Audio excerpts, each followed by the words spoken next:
Assalamualaikum warahmatullahi wabarakatuh. Halo pemirsa TVRI Sumatera Selatan, senang sekali rasanya kami kembali menjumpai Anda dalam program Zona Tade. Dan saudara, seperti biasanya kita akan membahas seputar perkebunan, pertanian dan lain sebagainya tentunya dalam Zona Tani. Dan menurut prediksi BMKG bahwasanya kita akan mengalami musim kemarau yang panjang, yaitu mengalami fenomena El Nino. Nah, untuk membahas lebih lanjut karena memang El Nino ini bukan hanya berupa kita hanya mengalami kepanasan ataupun kekurangan air, tetapi juga ada salah satu sektor yang penting sekali terdampak dari El Nino atau musim kemarau yang panjang ini, yaitu salah satunya adalah di sektor pertanian. Nah, bagaimana caranya mengantisipasi, tentunya terkhusus pada hari ini tema yang akan kita angkat yaitu antisipasi di musim kemarau terhadap tanaman kopi melalui dengan cara biopori. Dan tentunya hari ini kita akan bertanya langsung bersama Guru Besar Bidang Ilmu Budidaya Tanaman Perkebunan Unsri. Sudah hadir bersama kita di TVRI Sumatera Selatan, Profesor Dr. Insinyur M. Umar Harun MSI. Halo dokter, selamat datang di TVRI Sumatera Selatan ya dok. Ya terima Prof. kasih ya. Prof, gimana kabarnya Prof? Sehat ya? Alhamdulillah sehat. Alhamdulillah, Ya, sehat. Alhamdulillah sehat meskipun cuaca kadang hujan, kadang panas ya Prof ya? Iya betul. Oke Prof, ini menurut prediksi BMKG ya Prof ya, bahwasanya kita akan mengalami satu fenomena nih Prof yang namanya El Nino. Kalau menurut Prof sendiri, untuk El Nino ini bagaimana Prof ya kita dampaknya terhadap di sektor pertanian Prof? Baik, terima kasih Mbak Reza ya, yang sudah memberikan kesempatan kepada kami untuk wawancara ya. Nah, memang pada kesempatan ini kita harus waspada, terutama bukan saja petani, termasuk pemerintah, kemudian semua masyarakat dan juga petani. Nah ya kenapa? Karena El Nino ini dampaknya sangat besar. El Nino itu sebenarnya musim kemarau yang panjang ya, yang disertai dengan suhu yang panas. Nah, El Nino ini tentunya akan merubah banyak hal, terutama di agroekosistem. Contohnya agroekosistem gambut begitu, jadi kering kerontang, air tidak ada, sungai juga menyusut dan sebagainya. Nah, yang harus kita waspadai dari El Nino ini adalah dampak negatifnya kalau masyarakat tidak peduli. Jadi memang semua masyarakat, semua teman-teman kita di pedesaan, kemudian orang-orang kebun juga harus peduli.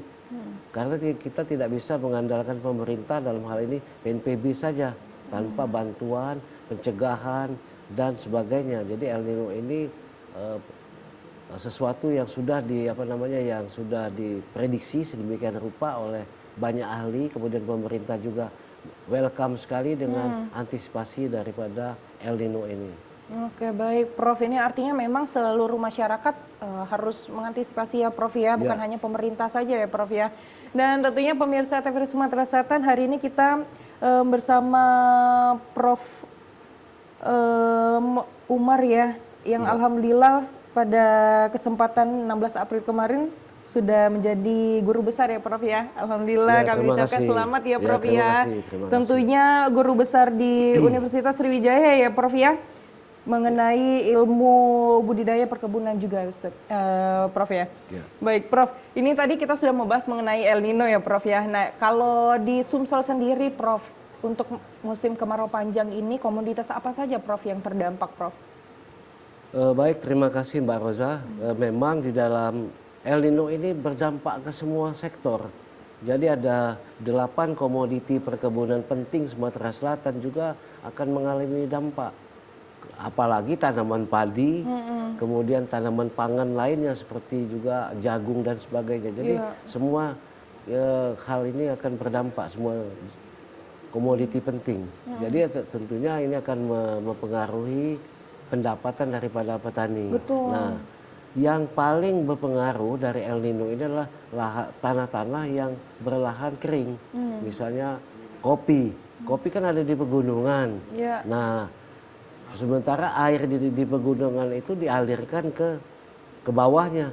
Misalnya dari Semendo dialirkan ke Lematang, ke Muara Enim sampai ke Musi. Nah, jadi semua air yang ada di dalam bukit ini akan habis. kan dia mengalir terus-menerus, continue. Nah, jadi memang yang paling besar dampak daripada El Nino ini adalah tanaman perkebunan seperti kopi yang memang berada di dataran tinggi. Seperti itu ya Prof ya. Sesuai dengan tema kita pada hari ini ya Prof ya, bahwasanya betul. tanaman kopi ini ternyata sangat terdampak Prof terhadap dari kejadian El Nino ataupun kemarau ini. Nah, kalau misalkan kita sudah memasuki El Nino nanti Prof. Nah, apakah kalau sekarang ini kondisinya bagaimana Prof? Apakah memang masih baik ataukah sudah memberikan tanda-tanda sudah memasuki kemarau tetapi sudah memberikan tanda-tanda terhadap perkembangan dan juga pertumbuhan dari tanaman kopi ini Prof? Ya, sebab itulah saya berdasarkan data BMKG yang kami pelajari, memang El Nino itu tidak serta-merta terjadi. Misalnya 2026 ini, konon El Nino itu akan terjadi juga simultan mulai dari bulan Mei gitu ya, sampai bulan sampai bulan November. Jadi hampir 6 bulan. Tetapi kalau kita pelajari data-data curah hujan spesifik tempat, misalnya Semendo, tidak serta-merta. Dari data kami, statistik data BMKG yang kami lihat, kami pelajari bahwa pada bulan April ini curah hujan dan Mei ini juga relatif baik. Jadi masih mungkin curah hujan bulanannya masih 350 mungkin ya, ini ramalan saja 350 mm per bulan. Jadi artinya kita di bulan April ini masih bisa memanfaatkan menambah air untuk tanaman kopi dengan menggunakan biopori. Tetapi kalau sudah musim kemarau, kita bikin lubang, ini membahayakan tanaman kopi.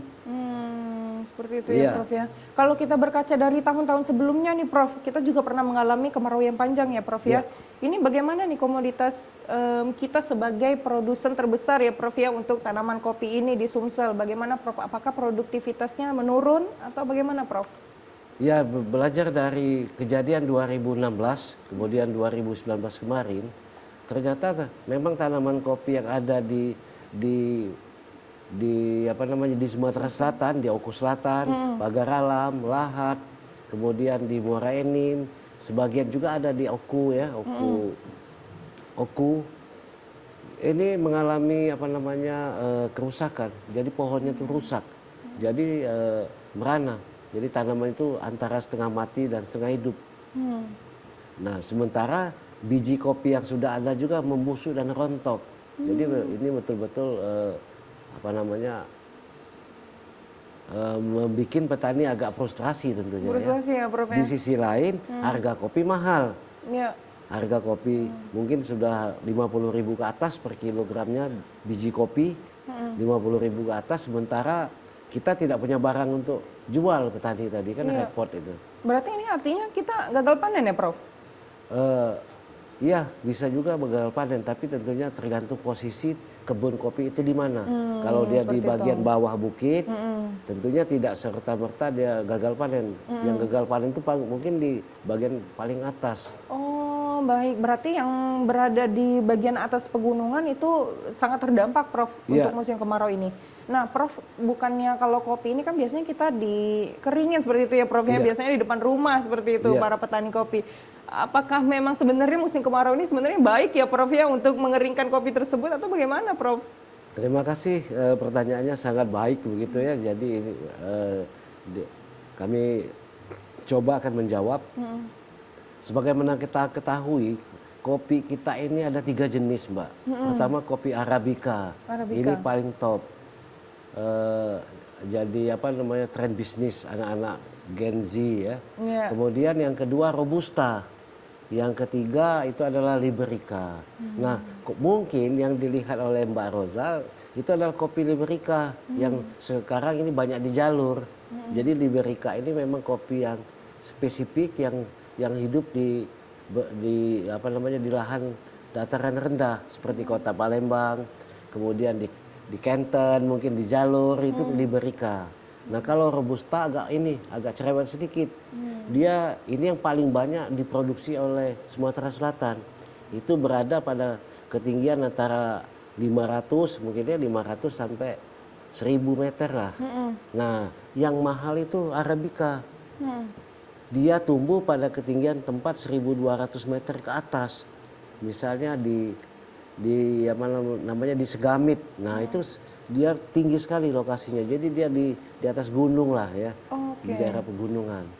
Nah, jadi memang kopi-kopi dari breeder kopi sudah juga merancang varietas atau klon kopi yang memang tahan kering dan sebagainya. Tapi memang ini belum sempurna dan belum juga diadopsi oleh masyarakat petani. Seperti itu. Apakah memang masih kurangnya penyuluhan kepada para petani kopi atau bagaimana, Prof? Ya, dari sisi lain memang contoh kopi robusta aja. Kopi robusta itu memang mungkin sudah banyak penyuluhan dilakukan oleh teman-teman kita penyuluh perkebunan, ya, kopi dan sebagainya, baik di berbagai tempat di Sumsel atau Indonesia. Tetapi memang untuk apa namanya ya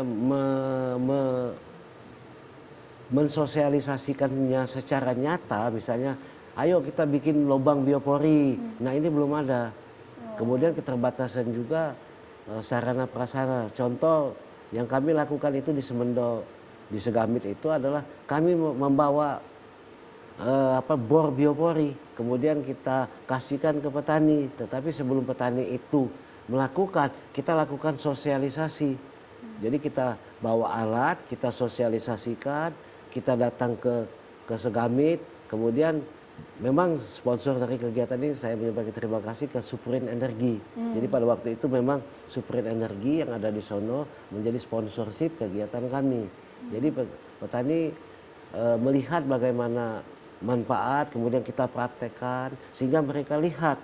Nah, setelah itu baru mereka minta semua, minta kirim dan datang ke Palembang. Rombongan Pak Yusuf dan kawan-kawan, Pak Markun ya, datang ke Palembang beli alat itu. Pada waktu 2019 kemarin. Oke, baik. Berarti sebenarnya sudah ada antisipasinya, Prof, ya. Ya. Asalkan sebenarnya tersosialisasi dengan baik kepada para petani. Betul. Prof, kalau misalkan di musim kemarau nanti, kalau misalkan kita sudah memasuki fenomena El Nino ini ya, Prof, ya. Nanti untuk pertumbuhan dan perkembangan tanaman kopi itu seperti apa ya, Prof? Kalau misalkan kita kekurangan air seperti itu. Nah, tapi Prof, kita harus jeda terlebih dahulu. Kita akan menjawab setelah jeda berikut. Untuk itu pemirsa yang ada di rumah, kami akan kembali dalam Zona Tani. Tetaplah bersama kami.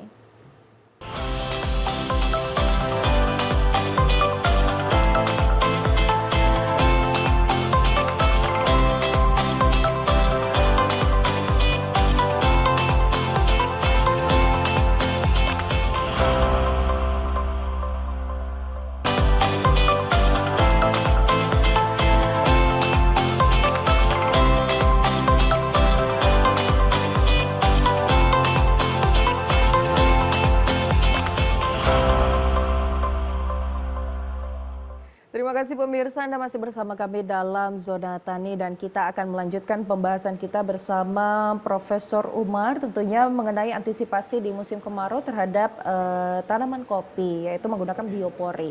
Namun sebelum itu pemirsa yang ada di rumah, kami ingin mengajak pemirsa yang ingin bertanya secara langsung boleh telepon kami di 0711 311 454 atau boleh juga kirimkan pertanyaan Anda di WhatsApp kami di 0811 7871 974. Tadi sempat terpotong ya, Prof, ya. Tadi Roza ingin bertanya, Prof, mengenai kalau misalkan kita sudah memasuki El Nino, fenomena El Nino dan juga kemarau yang panjang. Prof, ini dampaknya terhadap pertumbuhan dan perkembangan tanaman kopi apabila kekurangan air itu seperti apa, Prof? Baik, terima kasih Mbak Roja. Memang dampak kekurangan air itu sebenarnya sudah diketahui petani.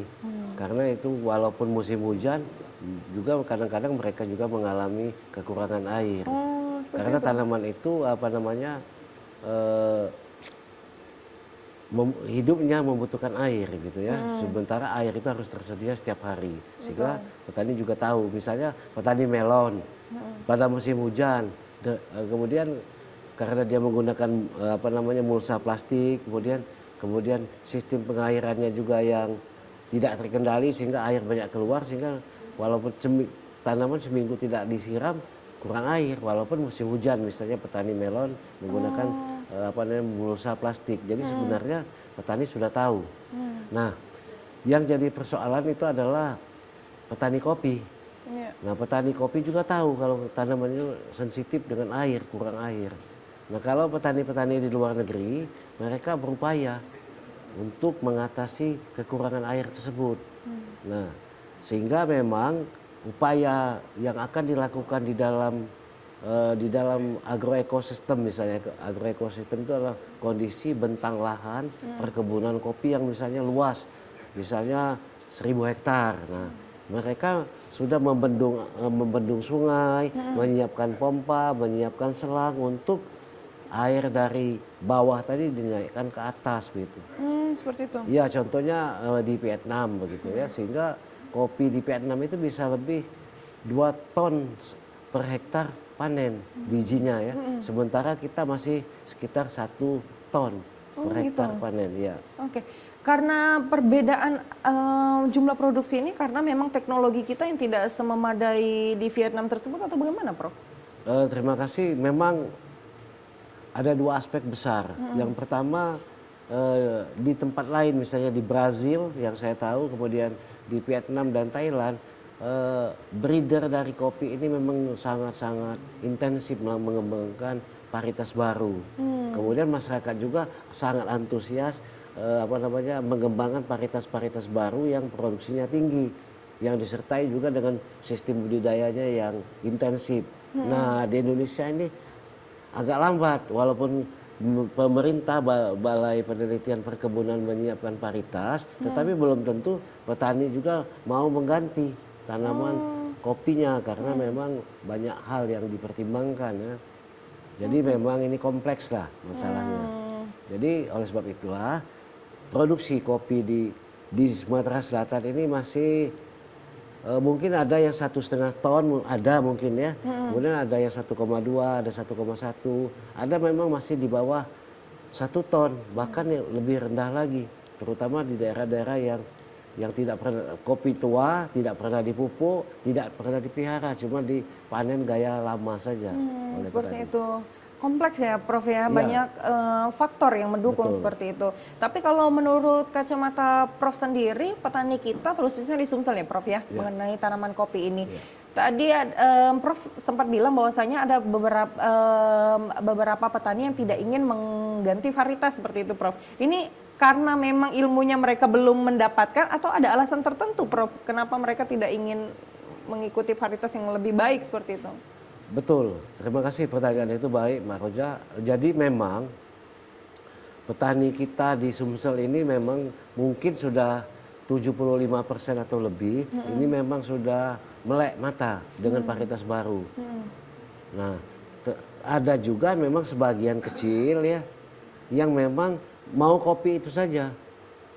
Kopi misalnya kopi puyang, kopi nenek moyang itu. Nah, ini yang terus dikembangkan. Jadi bijinya tadi kan kebanyakan kopi di kita ini masih dari biji. Nah, jadi dia hanya memilih biji dari tanaman kopi yang paling baik di tempat dia. Biji itulah yang disemai kemudian ditanam ulang oleh sebagian petani.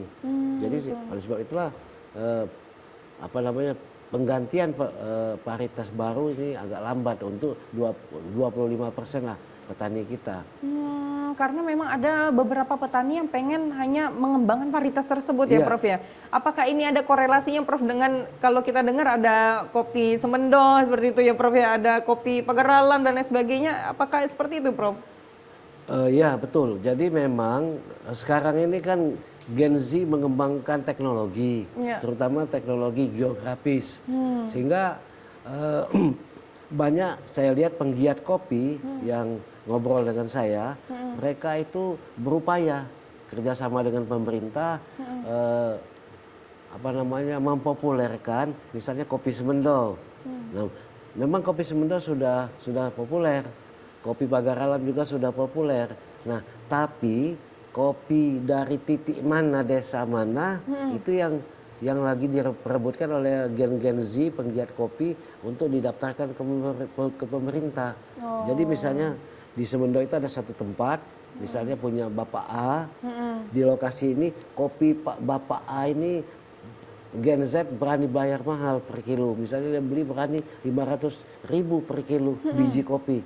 Sementara tetangga di luarnya ini cuma 50.000. Karena ini sangat populer. Gitu. Nah, karena itulah penggiat kopi banyak bermain di sini. Itu ya Banyak Prof ya. bermain yang Mereka saling berlomba-lomba geografis. untuk mengambil brandingnya seperti itu Prof ya. Betul. Nah ini kalau misalkan kita sudah masuk ke musim kemarau Prof, apakah akan mempengaruhi Prof kualitas dari produksi tanaman kopi kita ini Prof? Baik, terima kasih. Kami melakukan penelitian juga kemarin di Semendo lebih kurang 8 bulan. Oke. Nah, jadi memang ada perlakuan kami yang menggunakan biopori, ada yang tidak biopori, artinya alamiah. Nah, kalau kita bandingkan yang alamiah tadi, yang tidak kita kasih lubang biopori, yang dengan yang dikasih lubang biopori 4, satu tanaman 4 lubang biopori tadi, maka berbeda sekali. Jadi ternyata kalau tidak dikasih lubang biopori, artinya alamiah, maka produktivitasnya jadi sangat rendah, kopi rusak sangat banyak, kemudian kerusakan pada cabang dan daun juga besar. Oleh sebab itulah kami tahu bahwa tanpa perlakuan, tanpa teknologi masuk, tanpa kepedulian petani, maka ini akan merusak tanaman petani itu sendiri.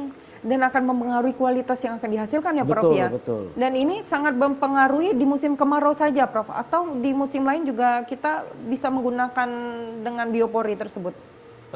Menurut saya memang sekarang ini biopori itu harus dikembangkan secara massal oleh banyak pihak. Karena misalnya ini biopori ini seperti banyu pam, air pam gitu ya. Kalau kebocoran itu di satu tempat, walaupun yang keran air itu di mana-mana kan, misalnya ada keran air pam rusak di simpang bukit, maka seluruh masyarakat bukit akan mengalami. Nah, jadi air ini memang harus disuplai oleh banyak pihak, banyak petani untuk memasukkan air di di dalam tanah. Nah, tentunya Universitas Sriwijaya, kami dan teman-teman bersedia mendampingi. Jangan sampai salah cara, salah tempat dan sebagainya. Karena apa yang ide kami ini kan yang cuma kami yang baru tahu. Kami yang menerapkan. Masyarakat tani juga belum. Sehingga perlu kita sosialisasi lebih lanjut. Iya betul, dan harus ada pembimbingan ya Prof Betul. agar tidak salah cara seperti kata Prof tadi. Iya. Oke baik Prof, kita akan setelah ini lebih mengenal lebih dalam mengenai biopori ini seperti apa ya Prof ya. Namun kita harus jeda terlebih dahulu. Untuk itu pemirsa yang ada di rumah, kami akan kembali dengan beragam informasi mengenai biopori. Tentunya tetap bersama kami.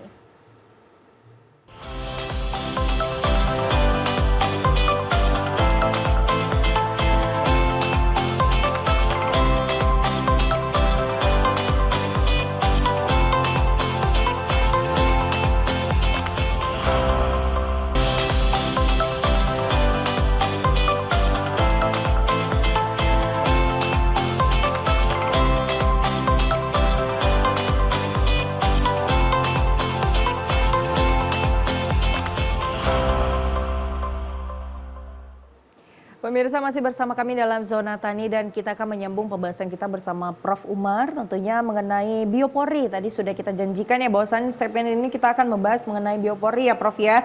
Namun sebelum itu pemirsa yang ada di rumah yang ingin bertanya bagaimana mekanisme biopori dan lain sebagainya, silakan telepon kami di 0711 311 454 atau juga boleh kirimkan pertanyaan Anda di WhatsApp kami di 0811 7871 974. Baik Prof, karena belum ada pertanyaan yang masuk Prof ya, kita kenalan terlebih dahulu ya Prof. Biopori ini, yang dimaksud dengan biopori itu seperti apa Prof? Terus prinsip kerjanya itu seperti apa Prof? Baik, terima kasih Mbak Roza. Sebenarnya biopori itu sudah populer di kalau nggak salah 3 tahun yang lalu sudah banyak dikembangkan oleh Pemda DKI. Oke. Ya 3 tahun yang lalu, sehingga mereka membuat lubang biopori itu sangat banyak di kota Jakarta untuk mengatasi banjir. Ya di zaman itu. Kemudian sekarang ini memang lubang-lubang biopori itu karena tidak dirawat sumbat semua yang ribuan yang ada di KI. Nah, tetapi itu kan untuk mengatasi banjir. Nah, kalau untuk bidang pertanian, lubang biopori itu kan membingungkan petani. Masyarakat awam juga masih bingung. Oleh sebab itu, saya menggambarkan dulu apa itu biopori. Jadi biopori itu dimulai ceritanya dengan paralon. Jadi semua kita tahu dengan paralon. Jadi paralon itu adalah pipa plastik yang mungkin diameternya itu 10 cm dan panjangnya 1 meter. Jadi masyarakat tahu semua dengan paralon kan. Nah, jadi lubang biopori itu seperti lubang paralon dibuat tegak lurus menghujam ke tanah dengan dalam sekitar 1 meter, bisa lebih. Nah, jadi dia dibuat dengan menggunakan bor. Jadi dibor begitu. Bor itu bisa dibeli di Cinde. Banyak tersedia. Dimanapun bisa ya Prof ya, mudah bisa. ditemukan. Iya, sudah. Beli di Shopee juga ada. Bor biopori. Cuman yang jadi masalah adalah bagaimana menggunakan dan tata cara menggunakan di kebun gitu ya. Karena kita bicara kebun itu kita bicara topografi. Nah, itu yang perlu dipendampingkan oleh Unsri, oleh mahasiswa Unsri di dalam membuat lubang biopori tadi. Jadi lubang biopori adalah lubang yang diameternya 10 cm, dalamnya 1 meter. Seperti paralon bentuknya. Jadi tahu kan? Nah, iya, terbayang Prof. Ya. Ini artinya alat yang digunakan apa hanya berupa bor dan paralon saja Prof? Enggak, bor saja. Jadi kita tanah dikasih bor biopori, dibor oleh petani. Simpel banget. Kemudian nanti dicabut. Dalamnya 1 meter. Nah, kemudian memang kalau untuk riset saya di Semendo juga kami kasih paralon yang lebarnya diameternya 10 cm, yang paralon itu cuma 5 cm kita bikin, 5 cm. Jadi kita tusukkan. Jadi kalau beli paralon misalnya 3 meter, kita punya sampai 60 potongan kan. Nah, setiap potongan yang 5 cm tadi kita letakkan di muka lubang tadi, lubang biopori tadi. Tujuannya adalah untuk supaya tidak terjadi kerusakan kalau orang lewat kan, atau binatang lewat, sehingga lubang tersebut bisa berfungsi sesuai harapan kita. Kalau di musim kemarau nih Prof, khususnya di tanaman kopi ya Prof ya, ini sistem kerjanya bagaimana nih pemanfaatan biopori ini jadi Prof? biopori itu dibuat misalnya bulan Maret atau bulan Februari kemarin, kemudian selama sampai musim kemarau itu dibiarkan terus sampai akhir musim kemarau kan. Pada saat selesai musim kemarau cerita jadi lain. Jadi lubang tadi disumbat dengan menggunakan kompos. Oh gitu. Atau pupuk kandang. Bisa kompos beli juga bisa biokompos, bisa juga kompos pupuk kandang atau dedaun. Kita tutup, kita padatkan, kita tutup sehingga itu padat. Jadi untuk supaya air di dalam tanah tidak menguap selama berbulan-bulan. Oh, seperti Jadi itu. dia harus ditutup. Itu sistem kerjanya seperti itu Prof ya. Berarti artinya biopori ini bisa dilakukan bahkan sebelum kemarau itu terjadi Prof? Harus pada 2 bulan sebelum kemarau, bulan 3, bulan 4 kita lakukan bioporinya sudah jadi, kita biarkan berfungsi selama musim hujan. Setelah itu masuk musim kemarau cepat-cepat kita tutup rapat semua lubang biopori. Oh, oke. Baik, artinya memang airnya tertanam ya Prof ya. Betul. Di biopori tersebut. Baik, Prof ini ada pertanyaan dari Eka Banyuasin Prof ya. Ingin bertanya apakah biopori ini bisa digunakan Prof untuk tanaman berkebunan saja atau bisa juga digunakan di tanaman hortikultura atau tanaman yang lain Prof? Baik, terima kasih Eka. Itu Mbak Eka. Memang biopori ini sebenarnya akan menunjukkan fungsinya signifikan untuk kondisi-kondisi lahan pertanian di lahan kering, misalnya kopi, durian ya, apalagi semuanya. Kemudian karet, ini harus segera kita kasih biopori. Dari hasil penelitian kami di berbagai tempat dan dengan mahasiswa saya, ternyata memang peran daripada biopori ini sangat signifikan untuk perkebunan di lahan kering begitu ya, termasuk karet. Saat ini untuk informasi saja ini mungkin nggak pas dengan pertanyaan Mbak Eka tadi, tapi bisa juga pas bahwa karet ini sekarang ini mengalami masalah. Karet itu secara alamiah rontok daun itu cuma sekali atau 2 kali setahun. Nah sekarang di Muara Enim, Prabu Muli itu 3 sampai 4 kali rontok daun. Nah rontok daun itu bisa akibat penyakit, bisa juga akibat kekurangan air. Tapi dugaan saya 2 tahun yang lalu itu akibat kekurangan air. Ya. Artinya memang bukan hanya tanaman kopi ya Prof Ya, ya, tetapi kelapa tanaman sawit juga bisa. kelapa sawit juga bisa. Ya. Pokoknya tanaman yang ditanam di tanah kering ya Prof ya, bisa menggunakan biopori. Nah kalau untuk tanaman pangan misalnya di Banyuasin, misalnya di Tanjung Lago, itu kan rawa. Nah memang biopori tidak bisa dipakai karena dia air tetap saja lebih baik buat sumur saja udah alirkan aja, nggak ngapain pakai biopori. Biopori ya Prof ya, baik. Di lahan. Kalau misalkan kita ingin menggunakan biopori Prof ya, idealnya dalam satu lahan ini berapa lubang nih Prof yang harus kita buat? Baik, terima kasih. Misalnya kopi, kopi itu umumnya jarak tanamnya 3 kali 3, artinya 9. Jadi kalau 1 hektar itu sekitar 1.100 sampai 1.200 tanaman, 3 kali 3, 1.200 tanaman. Nah kalau kita satu tanaman kita bikin lubangnya 3, berarti 3 kali 1.200. Oh seperti itu. Ya jadi buatnya juga bertahap. Jadi hari ini selesaikan berapa, besok lakukan lagi, besok lakukan lagi dan seterusnya. Jadi buat lubang biopori itu bisa seminggu, bisa sebulan oleh petani kan sesuai dengan waktu yang ada. Jangan dia suruh orang lain. Itu yang pertama. Yang kedua, membuat lubang biopori menggunakan bor itu juga bisa memperhatikan persyaratan khusus, terutama untuk lereng yang terjal. Misalnya kita ke Pagar Alam kan banyak lereng-lereng terjal di tepi jalan.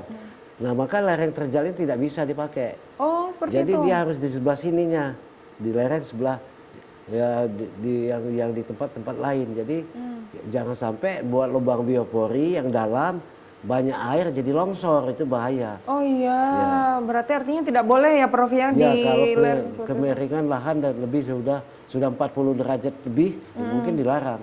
Dilarang. Ya. Karena akan bisa mengakibatkan kelongsoran. Ya. Baik.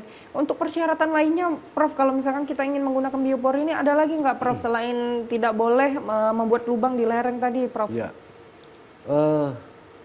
Tidak ada. Tidak ada ya Prof ya, karena sesederhana itu ya Prof ya. Kelerengan, kemudian yang itu aja yang menjadi perhatian kita. Oke. Kemudian yang kedua tentunya petani harus rajin merawat. Karena lubang biopori itu kalau kami merawatnya itu 2 kali seminggu.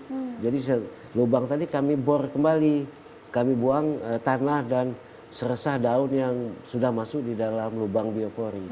Ini edukasi yang perlu diketahui oleh para petani ya Prof ya. Sebab lubang biopori tadi kan saya cerita itu paralon. Ya 10 cm dalamnya sekitar 1 meter. Berapa volume air? Nah dari penghitungan kami sekitar 7 liter volume airnya, 7,8 liter volume airnya. Jadi sekitar 7 liter air yang masuk. Jadi kalau dia penuh 7 liter. Nah 7 liter ini nanti akan menyebar di bawah permukaan tanah. Oke, jangan sampai ya Prof ya petaninya malah dibiarkan saja setelah membuat lubang. Iya, kemudian lubang juga jangan sampai buat suka-suka cuma sedalam 20 cm, 30 cm, tidak. Sebenarnya kita harus kasih terutama tanaman kopi yang kopi grafting ya, kopi grafting robusta misalnya yang sudah 20 tahun lebih ke atas, tentunya kedalaman akarnya itu sudah 3 meteran ya, 2-3 meter. Maka kita harus buat lubang biopori itu sedalam 1 meter. 1 meter. Iya. Untuk mempercepat air masuk. Iya Prof, baik ini memang harus teredukasi ya Prof ya petaninya bahwasanya biopori ini tidak serta-merta tidak ada aturannya ya Prof ya, harus 1 meter dan kalau minimal 3 biopori di satu tanaman ya Prof ya. Dan jaraknya sekitar 50 cm dari pohon pokok. Jadi kalau ini pohon, di sini lubang biopori itu 50 cm. 50 cm. Iya. Oke. 50 cm, 50 cm, 50 cm. Oke. Dan agar nantinya mungkin penyerapan airnya juga penyebarannya juga maksimal ya Prof ya. Baik. Prof kita harus jeda terlebih dahulu. Untuk itu pemirsa yang ada di rumah, kami akan kembali usai jeda berikut, tetaplah bersama kami.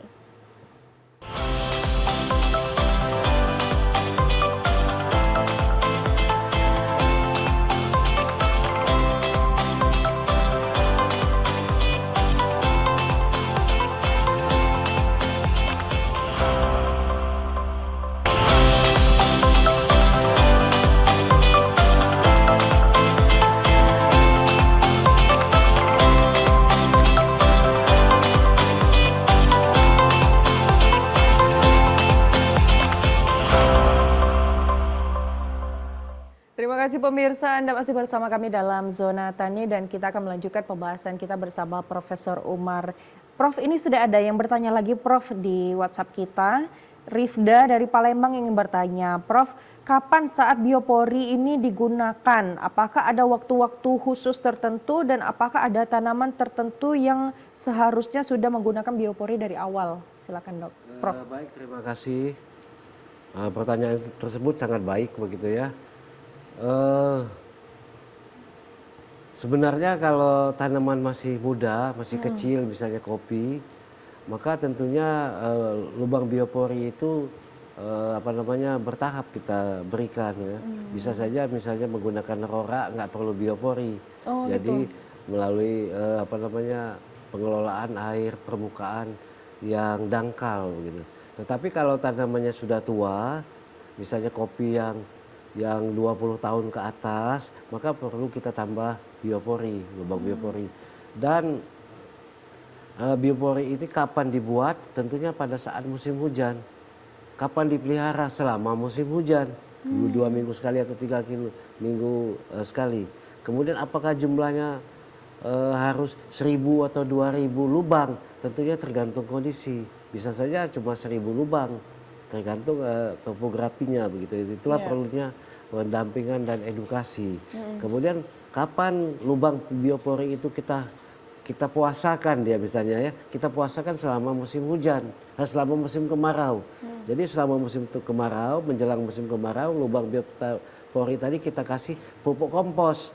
Nah, nanti jadi pupuk kompos yang ada di sana menutup celah lubang biopori sehingga tidak menguapkan uap air.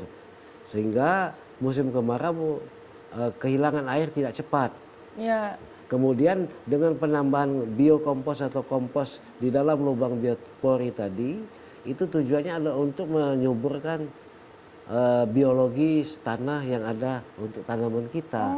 Jadi kita gunakan kompos tadi begitu untuk menambah suburkan biologi tanah kita. Sebagai alternatif juga ya Prof ya untuk menyuburkan tanah Prof. Betul. Artinya memang penggunaan biopori ini bukan hanya mengenai air saja Prof, tapi penyuburan tanah juga Prof ya? Iya, secara tidak langsung. Artinya Prof tadi kalau Prof bilang kalau di musim kemarau kita coba tutup ya Prof ya, dengan kompos tadi. Ya. Ketika sudah memasuki musim hujan berarti kita harus menggali lagi Prof? Betul. Jadi harus kita gali lagi dan menggalinya menggunakan bor lagi. Oh gitu. Ya, jadi memang setengahnya agak membosan kalau bagi petani yang setengah minat. Tetapi ada petani saya, misalnya contohnya Pak Markun dan Pak Yusuf di Segamit itu, mereka semangat melaksanakan ini. Dan Pak Yusuf itu juga adalah petani kita di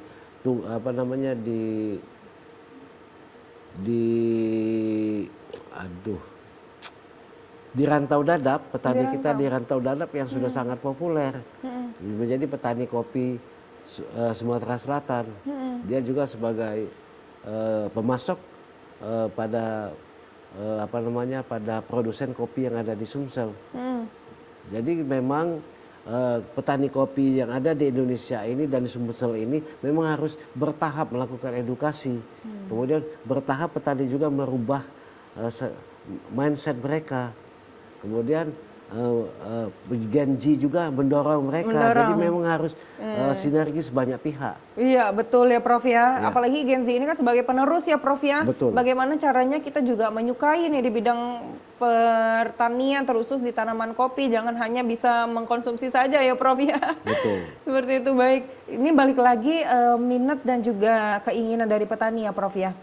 apakah petani itu ingin menaikkan level pengetahuannya seperti itu Prof ya. Kalau misalkan dari pihak akademisi juga melakukan penelitian seperti Prof yang lakukan, dari penelitian kita lakukan ini hasil dari kita menggunakan biopori ini seperti apa Prof terhadap hasil produksi tanaman kopi? Memang saya jujur saja setahun 2 tahun ini sudah nggak lagi ke apa namanya Lapangan. ke atas ya ke atas ke rantau dadap. Jadi saya belum apa namanya belum melihat nyata hasilnya. Tetapi dari selama penelitian dan pasca penelitian 1 tahun, menurut petani hasilnya ini sangat baik begitu ya. Tetapi memang disertai juga pemupukan, kemudian dengan hasil yang tinggi dari petani tadi, kemudian harga yang baik karena petik merah misalnya ya, kemudian bantuan dinas perkebunan dalam hal ini pemerintah provinsi terhadap petani-petani yang ada di Semendow, Segamit atau tempat lain, saya yakin ini meningkatkan gairah petani, ya untuk apa namanya meningkatkan produksi. Memang kita belum angka statistik produksi kopi Sumatera Selatan ini relatif rendah, masih di bawah, mungkin di bawah 1,5 ton lah per hektar, beda dengan tempat lain di negara lain. Oke baik, Prof ini juga menjadi pertanyaan titipan nih Prof. Kalau misalkan kita menggunakan biopori ini sebagai solusi ya Prof ya ketika di musim kemarau nanti agar tanaman kopi ini tidak kekurangan air Prof. Tapi apakah biopori ini menjadi efektif atau malah menambah biaya nih Prof? Ya itu tadi saya bilang, memang kita kalau saya filosofis manusia lelaki atau orang begitu ya, dia harus olahraga setiap hari. Nah jadi kalau hari ini kita bisa cuma bikin 1 lubang ya cukup 1 hari. Besok kita coba lagi, Jadi artinya kita berharap tidak membebani petani. Jadi petani kerjakan sendiri, membuat lubang tersebut. Memang pada awalnya petaninya itu saya lakukan pada waktu kita sosialisasi, kita coba mereka satu persatu membuat lubang biopori. Macam-macam lah perilakunya lucu. Tapi saya yakin mereka kalau memang punya uang, misalnya bos itu bisa saja dia suruh orang lain. Ya, tapi harusnya kita menanamkan terlebih dahulu ya Prof. Bahwa perlu olahraga. Iya betul, kalau ingin mendapatkan hasil yang baik. Iya, betul. Baik Prof, ini secara singkat saja Prof, ini langkah apa nih atau saran yang ingin Prof kasih kepada masyarakat terkhususnya pemirsa TVRI Sumatera Selatan agar di sektor kopi ini kita bisa tahan terhadap perubahan iklim yang ada Prof? Terima kasih. Jadi saran saya untuk petani kopi yang ada di Sumatera Selatan, sebaiknya juga mereka melalui asosiasi mereka untuk ketemu lebih lanjut dengan tim Unsri begitu ya. Tentunya kami siap mendampingi teman-teman kopi, teman-teman penggiat kopi. Kemudian yang kedua, saya juga tidak berharap biopori ini untuk cuma kopi.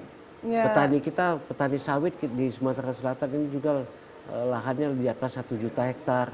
Petani karet juga banyak. Problem juga mereka banyak. Jadi dimulai dulu dengan aplikasi ini bisa saja melalui asosiasi, misalnya Gapki, Gapkindo dan seterusnya, mereka membeli membeli bor biopori yang memang mesin. Jadi ada bor yang mesin. Jadi melalui bantuan asosiasi tadi ini bisa diterapkan. Jadi sawit treknya tidak lama, kemudian bisa juga menjadi produksinya menjadi tinggi dengan harga yang sangat bagus sawit, kemudian juga karet juga sama. Jadi banyak hal yang bisa dilakukan dengan inovasi kami dari Unsri. Betul, baik Prof, ini artinya biopori ini harapannya ke depan bukan hanya petani kopi saja Prof ya, tetapi banyak tanaman lain yang bisa kita gunakan dengan menggunakan biopori. Tanaman komersil perkebunan Sumatera Selatan. Oke, baik, terima kasih banyak Prof Umar sudah mau mengedukasi pemirsa TVRI Sumatera Selatan yang sudah menonton Zona Tani pada hari ini. Terima kasih sekali lagi Prof. Dan pemirsa yang ada di rumah, terima kasih sudah menyaksikan Zona Tani. Kami akan kembali tentunya dalam segmen lainnya, dan akhir kata saya Roza Holila pamit undur diri. Terima kasih atas kebersamaan Anda. Sampai jumpa kembali.